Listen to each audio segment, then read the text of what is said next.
प्रयागराज में विश्व हिंदू परिषद के बजरंग दल ने मनाया अखंड भारत संकल्प दिवस। अखंड भारत को फिर से पुनर्स्थापित किए जाने के निमित्त मनाया गया अखंड भारत संकल्प दिवस। मुख्य अतिथि के रूप में अयोध्या से आए श्री राम जन्मभूमि के उपाध्यक्ष श्री चंपक राय जी मंचासीन हुए। विशिष्ट अतिथि के रूप में मंचासीन हुए फलाहारी बाबा। प्रयागराज के श्री राम वाटिका कटरा में हुई विशाल सभा में राष्ट्रीय स्वयं सेवक संघ, विश्व हिंदू परिषद और बजरंग दल के अनेक बड़े पदाधिकारी आए। विश्व हिंदू परिषद काशी प्रांत के अध्यक्ष कवींद्र प्रताप सिंह पूर्वाईजी पुलिस ने मुख्य रूप से सभा को संबोधित किया। श्री कवींद्र प्रताप सिंह ने कहा, पहले हमारे भारतवर्ष की सीमाएं पहले बहुत दूर दूर तक फैली हुई थीं। अखंड भारत का क्षेत्रफल चीन और रूस से भी ज्यादा था, जो परिस्थितियों के चलते कम होता गया। फिर भी वर्तमान में हिंदुस्तान की सीमाएं पूरब में असम तक, पश्चिम में कच्छ गुजरात तक, दक्षिण में कन्याकुमारी तमिलनाडु से लेकर उत्तर में कश्मीर तक फैली हुई है। श्री सिंह ने कहा, हमें अपनी पुरानी विरासत को पुनर्स्थापित करना होगा। इसके लिए नई पीढ़ी को प्रेरित करने की जरूरत है। हम आज यहाँ इसी संकल्प को पूर्ण करने के उद्देश्य से एकत्रित हुए हैं। सलाहकार संपादक संतोष मिश्रा।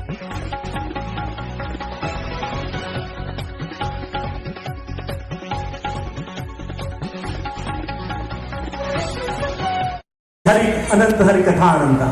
यह सनातन परंपरा कब से चल रही है, कहां से चल रही है, इसका कोई अगर हम छोड़ खोलने चलते हैं तो नहीं मिलती। लेकिन जहां तक चीजें हमारे पास साक्ष्य हैं, लिखित प्रमाण हैं, उसको जब हम देखते हैं तो हम ये कह सकते हैं कि ईशा के 400-300-400 साल पहले मौर्य साम्राज्य में हमारी सीमाएं, अगर हम देखते हैं पश्चिम में तो अफगानिस्तान से आगे ईरान तक, अगर हम पूर्व में देखते हैं तो म्यांमार और हमारा जो आज थाईलैंड है वहां तक, और दक्षिण में देखते हैं तो श्रीलंका, और उत्तर में देखते हैं तो हम कश्मीर तक। यह पूरी माने राजा रणजीत सिंह की सेनाएं, और रणजीत सिंह का क्षेत्र तो अफगानिस्तान तक 18वीं सदी में था।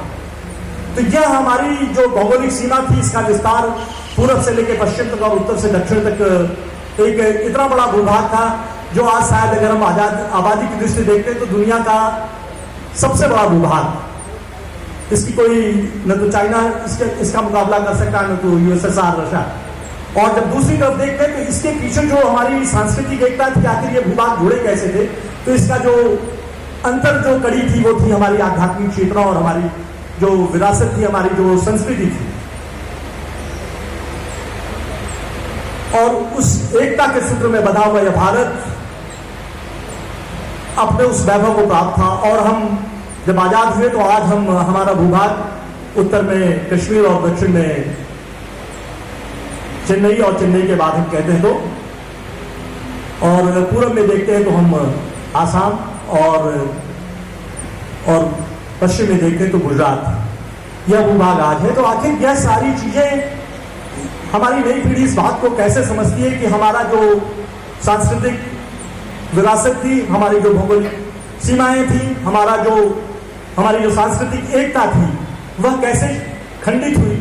और यदि हम क्या इस विरासत को पाने के लिए अगर इस बात को हम समझते हैं और हम इसका स्मरण करते हैं और इस भाव को जानते हैं, तो मुझे लगता है वो दिन दूर नहीं है कि फिर से हम अपनी इस सांस्कृतिक विरासत और आध्यात्मिक विरासत के बूते पर हम फिर से एक नए हिंदुस्तान की संरचना करेंगे। लेकिन यह विश्वास, यह प्रण हम लगातार आने वाली पीढ़ियों में, आने वाले रक्त बीजों में इस बात को हम आगे कैसे ले जाते हैं, इस बात को हमें विचार करना है। मुक्ति क्षेत्र का भी कार्य देख रहे हैं, उनके बगल में उपस्थित है माननीय उच्च न्यायालय के जीए शासकीय अधिवक्ता श्री आशुतोष कुमार सेन जी, जो आज के इस आयोजन के अध्यक्ष हैं। और मंच पर उपस्थित है इलाहाबाद उच्च न्यायालय के वरिष्ठ अधिवक्ता और अपर महाधिवक्ता एडिशनल एडवोकेट जनरल, हम उनके बड़े भाई श्री अशोक मेहता जी। उनके बगल में मंच पर उपस्थित है महानगर के अध्यक्ष श्री संजय